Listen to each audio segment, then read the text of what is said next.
Okay.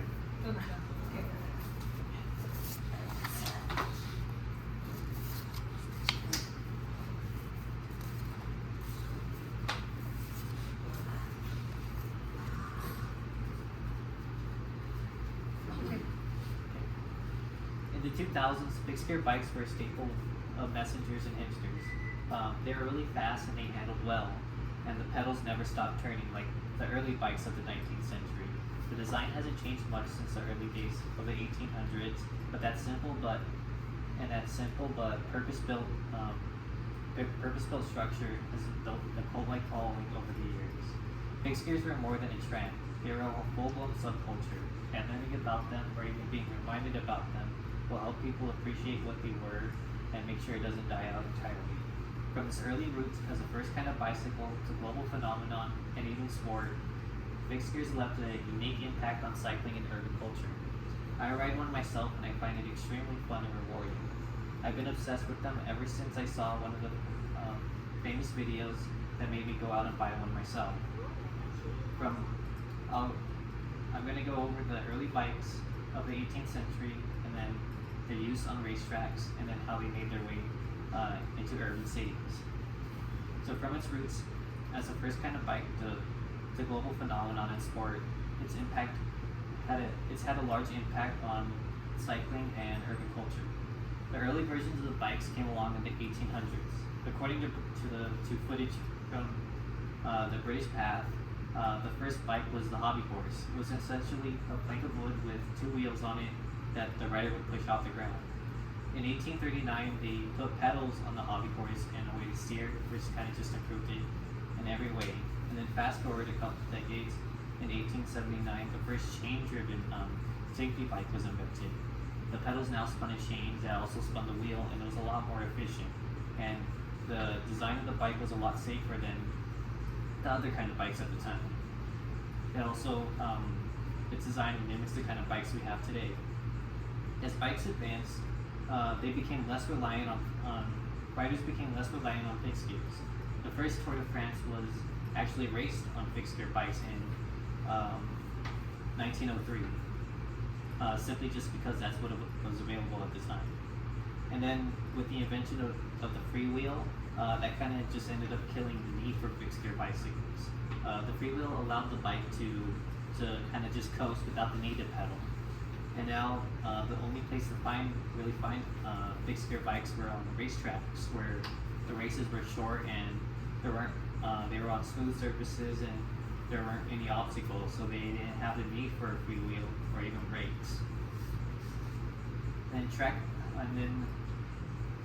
Track bikes ended up becoming adopted by messengers and street riders, where they then exploded in popularity. First, they started to be used by bike messengers in New York. According to Formula Fix, there's an urban legend that Jamaican bike messengers in the 1970s were among the first people to start using track bikes to deliver packages and things like that. Nelson Vales was a notable messenger from the era who was notoriously fast, and he ended up winning an Olympic medal in cycling, becoming the first African American to do so. And soon afterwards, as fixed gear bikes and track bikes started to gain popularity, they started to grow an underground following, where people started to host races called alley cats.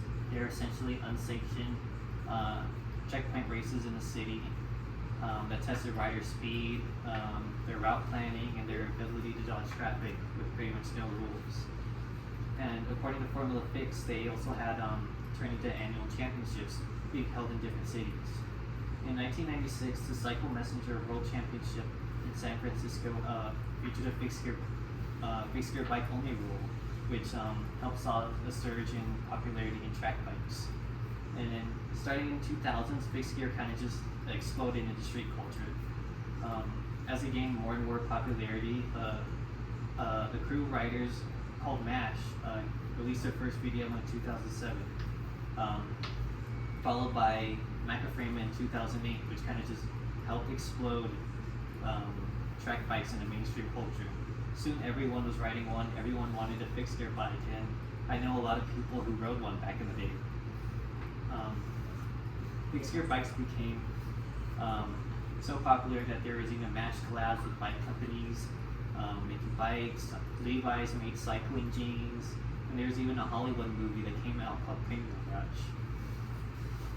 According to FOAD, as riders started to experiment with doing tricks on these kind of bikes, they couldn't keep up. The bikes ended up breaking a lot, and companies saw this popularity, and they decided to make bikes, fixed gear bikes specifically for doing tricks.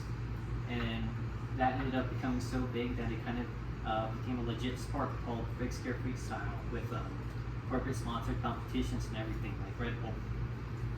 But with a lot of things, the hype eventually fell off, and around the mid 2010s, the hype died pretty hard. The pros quit riding, the sponsors pulled out, and a lot of other people followed suit. But still, today there's still a decent following, and a lot of them are ridden by die-hard fixed gear fans. So I went over the history of early bicycles, and then their use on racetracks, and then their use in the cities and urban culture. And from their roots as a first kind of bike to global phenomenon and then sport, fixed gears left a unique impact on cycling and urban culture. After all these years, the fixed gear bike has stood the test of time.